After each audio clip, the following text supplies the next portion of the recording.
Définissez bien vos termes. Un terme vague que vous utilisez souvent est une chose dangereuse. Dans cette vidéo, j'aimerais vous aider à mieux appréhender le risque entrepreneurial, mais également à mieux appréhender le risque tout court en vous donnant une technique que j'appelle l'établissement des peurs.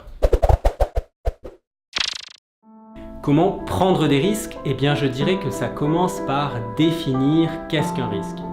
Pourtant, ce n'est typiquement pas ce que font la plupart des gens. La plupart des gens commencent soit par gérer les risques, soit penser aux risques, ou encore à planifier par rapport aux risques, sans jamais définir au préalable qu'est-ce qu'un risque. C'est pourtant de cette façon qu'on s'embarque dans de nombreux problèmes.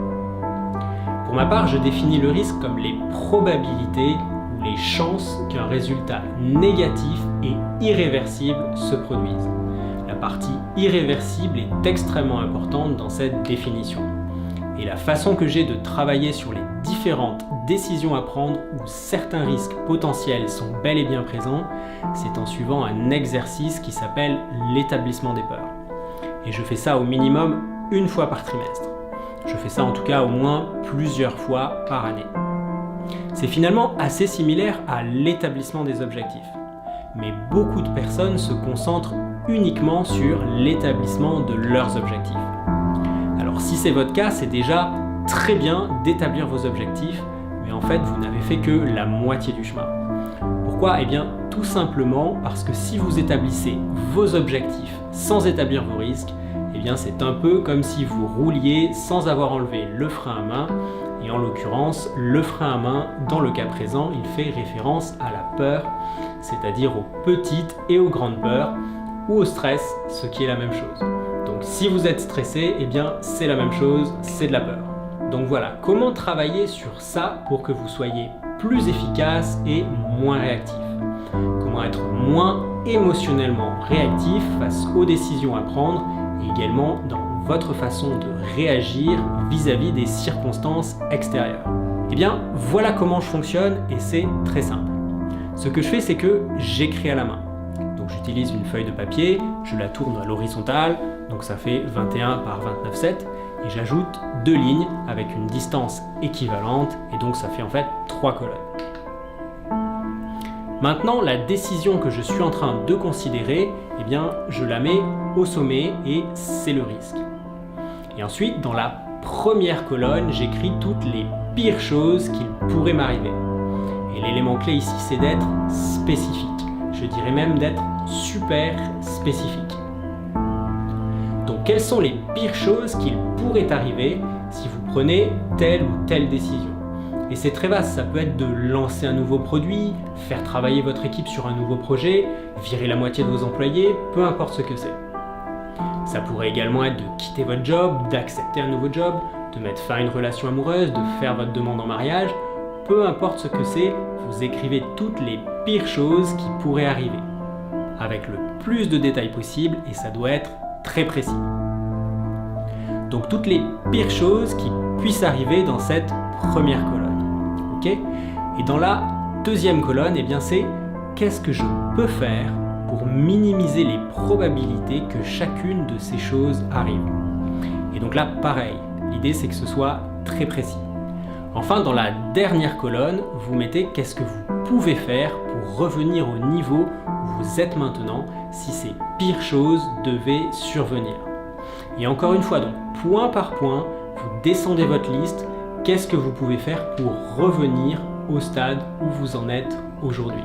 Si vous pensez par exemple donc, quitter votre job et commencer votre propre société, eh bien vous pourriez par exemple commencer par travailler au noir. Et donc ça ferait un premier élément dans la colonne. Aussi, peut-être que vous pourriez trouver un job de caissier si tout tournait vraiment mal et que vous deviez, par exemple, vous refaire. Et pour finir en beauté, je vais vous fournir une petite astuce de plus, c'est quelque chose que j'appelle la répétition des peurs. Donc si vous avez consulté le site Doublez vos ventes, eh bien vous savez sûrement que je me suis pas mal intéressé à la philosophie stoïcienne. Le stoïcisme étant un système de pensée que je trouve fantastique pour réussir et avoir d'excellentes performances dans un environnement stressant. Notamment parce que ça vous entraîne à être moins réactif. Et c'est dans le stoïcisme que l'on retrouve les premières références à à ce que j'appelle la répétition des peurs. La répétition des peurs est quelque chose que Sénèque faisait, que Zénon faisait. En fait, la plupart des grands stoïciens le faisaient. Marc Aurèle le faisait et cela consistait à s'exercer mentalement au pire scénario. Donc s'il y a un aspect financier associé à votre choix, ce qui est bien souvent le cas, eh bien vous pourriez par exemple dormir sur un sac de couchage pendant quelques jours et manger uniquement des pommes et des noisettes. Et réaliser que, eh bien dans le fond, ce n'est pas si horrible que ça et que vous pourriez donc totalement survivre en faisant ça. Ou en mangeant du riz et des haricots, ou du riz et des bananes, ou n'importe quoi d'autre, peu importe.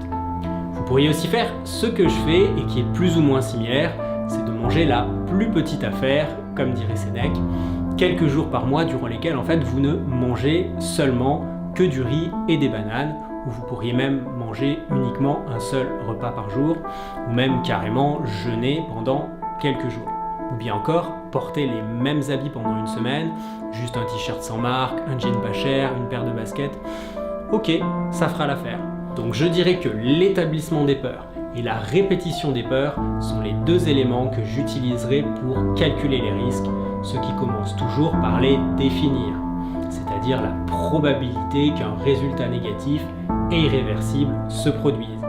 Voilà, nous arrivons presque à la fin de cette vidéo et j'espère qu'elle aura été utile pour vous. En tout cas, pour ceux qui voudraient aller plus loin et mettre tout cela en pratique et démarrer leur activité, eh bien, je vous invite à vous inscrire pour recevoir gratuitement nos 6 sessions de formation gratuite, donc pour démarrer votre business.